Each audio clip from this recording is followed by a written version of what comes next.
Fin arrive, c'était merci, vous pouvez suivre l'information en créole, l'OMBC. À nous guettons Sambantit, sa édition-là. Dans ce décaissement présumé 45 millions de roupies au détriment Mauritius Investment Corporation, Renganaden Padayachi fin arrêté par Anti-Money Laundering Unit, fin retenir contre lui une source provisoire conspiracy to commit a wrongful act. Ancien ministre Finance fin sorti le caution après qu'il y fin passe la cour pour lui. Centre financier mauricien lui impose à Zordi comme un secteur clé, l'économie nationale, et qu'un passerelle près 100 milliards de dollars investissement vers l'Afrique.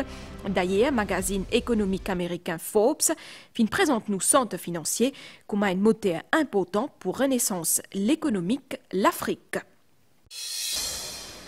Élection municipale, 400 500 citadins pour voter les 4 mai prochains. Pour ban qui pas connaît, dans qui ward et que dans qui sont bizarre à voter, commission électorale fin remettre 10 bouts services en ligne et services SMS.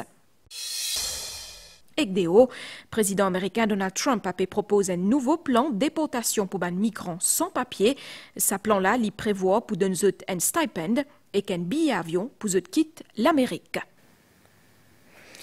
Madame Missier, bonsoir. Renganaden Padayachi fin passe la journée entre perquisition, interrogatoire et que la Cour, ancien ministre des Finances, fin arrêté à Zodi matin par Anti-Money Laundering Unit.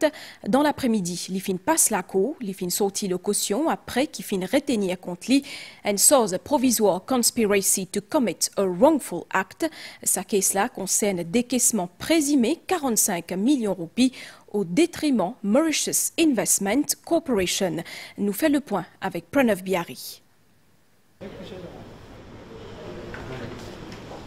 Renganaden Padayachi fin quitte la cour dit tantôt, sans lui dire un mot. Ban policier fin ramène lui dans le bureau Anti-Money Laundering Unit. Un peloton avança dans la salle d'audience. Magistrat Nazish Sokalou fin donner liberté conditionnelle suite à son arrestation. Une source provisoire conspiracy to do a wrongful act fin retenir contre lui. Ex-ministre Finance fin bizin fourni des cautions de 150 000 roupies à Ken et signe une reconnaissance d'aide 5 millions de roupies dans l'affaire décaissement présumé 45 millions de roupies au profit Menlo Park Limited et qu'au détriment Mauritius Investment Corporation. C'est vers 7h matin qui m'a enquêté Anti-Money Laundering Unit fin arrive contre la case Renganaden Padayachi dans Souillac. Un laptop et une tablette fin saisie. Direction ensuite Rosebrune et Bobassin que dès les autres propriétés anciens ministres là. Ce pas fin confisqué non ni là-bas, Exode fin quitte les lieux peu avant 11h.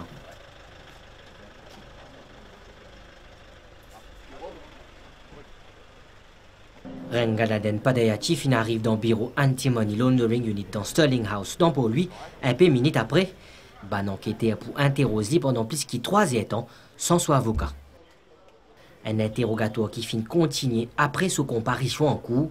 Selon ban enquêteur, ex-ministre Finance pour appeler à fournir les autres réponses dans Manzou qui peut venir, en présence de homme de loi, cette fois-là.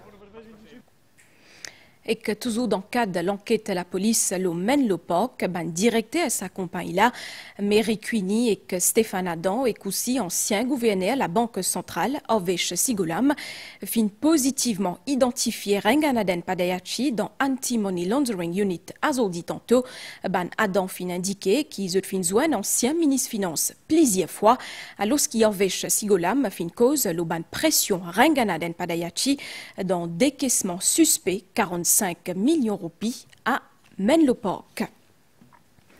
Nous enseignons avec une consultation pré-budgétaire, ça mercredi là, un représentant services financiers, technologie et capot franc, qui dans le ministère Finance, je présente une proposition à Junior Minister Daneshwa Damri, consolidation secteur services financiers, qui parmi ban 6 qui fin abordé un compte rendu Chabni Zouzior Waedali.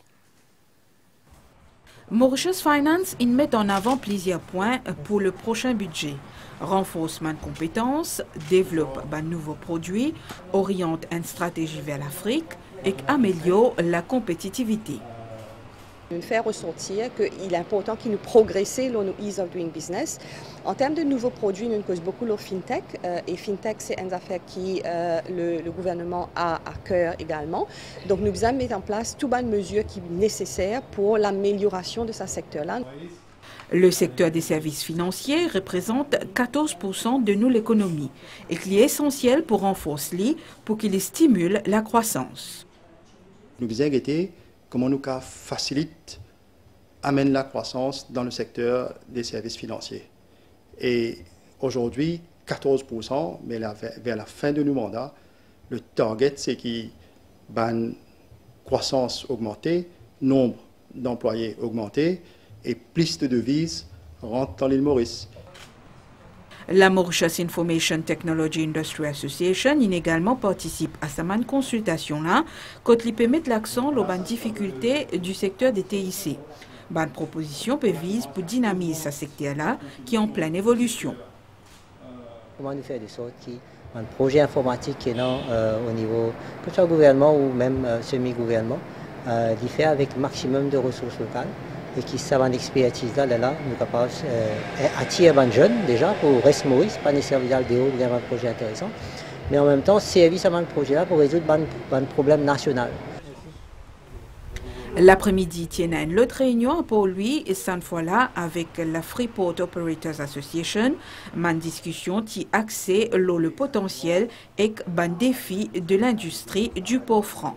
Beaucoup nous ban acheter potentiel qui sont dans l'Afrique, dans l'océan Indien, c'est ban cash buyer. Mais quand ils viennent arrêter de saisir l'argent, faire payer la manne, et ça finit faire tous nos clients potentiels qui viennent acheter dans le franc Maurice, et ils viennent presque, nous avons fait 60 000 conteneurs dans les passés, maintenant nous faisons moins que 5 000 conteneurs par an.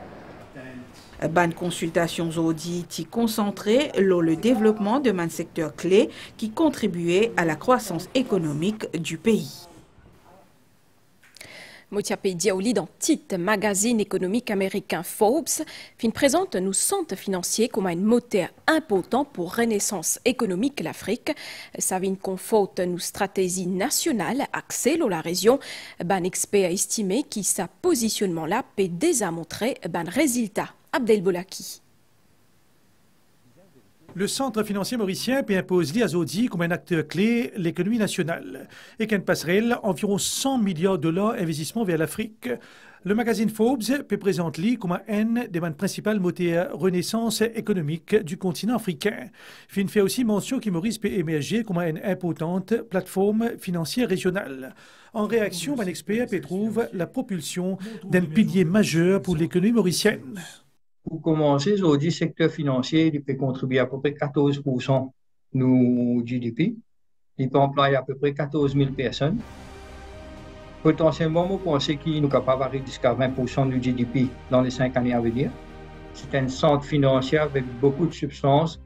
Et plus nous pouvons aller dans sa direction-là, plus l'économie mauricienne peut bénéficier de investissement étranger. C'est aussi question de développement de produits et services dans le centre financier mauricien. Le marché boursier finit également appelé à jouer un rôle fort dans la mobilisation de capital vers l'Afrique. Bizarre assis une meilleure connectivité financière, des sortes qui, quand ou dans Maurice, ou capables facilement faire une transaction à la bourse Namibie ou à la bourse Sud-Afrique. Actuellement, il n'est pas possible à cause de différents systèmes, ça ban la bourse là. Avec un changement géopolitique qui peut tourner autour de nous, d'un côté, il peut créer l'incertitude, de l'autre côté, il peut créer une opportunité. Les Africains qui n'a bien moyen, c'est un peu inconfortable par rapport à l'argent dans un pays européen aujourd'hui. Et Maurice peut paraître de plus en plus comme un safe haven, quand nous sommes capables d'attirer cette fortune pour être gérée à Maurice à travers ce qu'on appelle wealth management. Avec la montée en puissance de l'économie africaine, opérateur qui finit cité dans le rapport de Forbes peut estimer que la stratégie nationale du centre financier mauricien peut porter ce fruit. Je peux prévoir qu'il y a un nombre croissant d'investisseurs internationaux pour transit par Maurice pour accompagner le développement rapide dans le continent africain. Dans l'autre partie, l'actualité, les 4 mai prochains, un peu plus que 400 000 citadins pour voter. Je pour bizarre élire 120 conseillers dans 5 la ville. Pour connaître quoi ça exactement pour voter, bureau, commission électorale, fin remettre en place services en ligne et aussi services SMS pour aider ban électeurs. Ban explication, Claudette Geoffroy, Gadevadou. Pour les élections générales, vous tu votes là-bas? Oui, là-bas même. Pour la municipale, je ne sais pas. Majorité ban électeurs qui inscrit pour municipal qui nous finit interroger grand matin, fin dire nous, même réponse. Je ne pas connais dans qui ward et dans qui centre je dois voter le 4 mai prochain. Je ne pas connais parce que je n'ai pas gagné aucun renseignement là. J'ai déjà voté, mais pour la municipalité, mais... Général, moi, tu voté l'école plaisante, André Bazek, sur une vignastière. Mais je pense que l'élection municipale ici, pour là-bas. Pour justement orienter sa ban électeur là, commission électorale finirait mettre en place des services. D'abord, le service en ligne. Nos site web, je visais à nos page d'accueil pour un banner Where do I vote. Donc la personne visait mettre ce ID number, c'est-à-dire ce numéro de carte d'identité, les confirmer un captcha, donc instantanément, les peut connaître dans qui sont, ils peuvent voter le 4 mai. Ensuite, service SMS.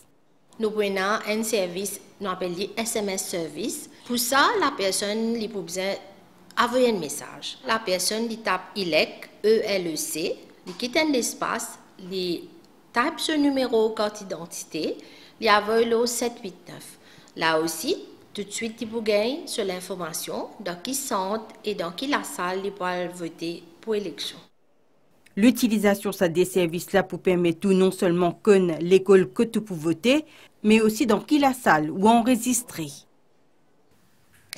Alors, ce qui Maurice peut accélérer sa transformation numérique et que l'IP affirme comme un pôle technologie et information, plie beaucoup cybercriminels peut cibler nos pays d'après CERTMU, fin identifier une faille critique dans plusieurs systèmes pour justement renforcer nos résiliences nationales face à sa menace-là pour lancer un National Cyber Drill 10 mai. Plus de détails avec Dassa Palassomi.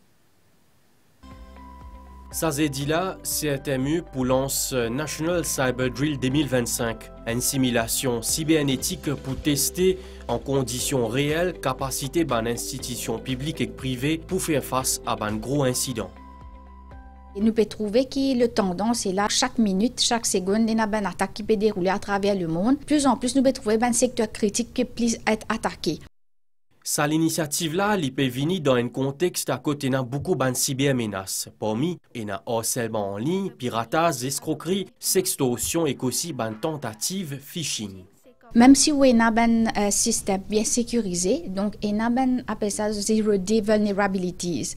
Donc ça, c'est une nouvelle vulnérabilité qui attaque un système sans qu'il n'y ait aucun patch, aucune solution pour ça. Avec l'évolution de la technologie, nous trouvons qu'il y a beaucoup d'attaques qui appellent AI Powered Attacks. CERTMU peut anticiper plusieurs grandes tendances en matière cybermenaces. Pour ça, l'année-là, on a monté en puissance des attaques qui sont pilotées par l'intelligence artificielle, utilisation deepfake dans une tentative manipulation pour gagner l'information confidentielle et aussi une faille sécurité liée à l'appareil qui est connecté. Alors, comment pour faire pour combler sa faille-là? Nous sommes capables de trainer les employés. Au côté infrastructure même, nous avons servi un système qui est up-to-date. Et aussi, un affaire qui est bien important, le Cyber Security Audit, pour être capable d'identifier qui est-ce que votre réseau est une faille quelque part et si est mais qui est besoin faire pour adresser cette faille-là. Un système de surveillance plus performant, oui, mais formation travaillelle, il reste un maillon essentiel pour contrer une attaque qui est plus sophistiquée. Question pour tout de suite dans l'histoire Maurice. Moulin à poudre dans Pamplemousse finit l'endroit stratégique pour fabrication la poudre canon. Aujourd'hui, c'est un site pas juste historique et archéologique, mais aussi menacé. Un reportage, Anjali Siraton Fulchand. Le moulin à poudre, qui trouve à Pamplemousse, un des rares témoins de l'époque que l'île a joué un rôle stratégique dans l'océan Indien. Construit au début du 19e siècle, ce site-là a servi pour produire la poudre à canon, qui est indispensable à la défense militaire et aussi au commerce colonial.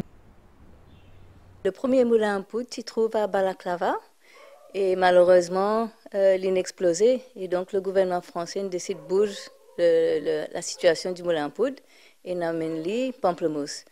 Et donc le nouveau moulin à poudre, c'est un œuvre presque 100% mauricien parce que c'est Joseph Cossy de Palma qui fait le design de ce moulin à poudre là et il est né à Maurice. Et même les outils et l'équipement qui nous servent, tout y fait à Maurice. Et plus important, qu'il n'a jamais explosé.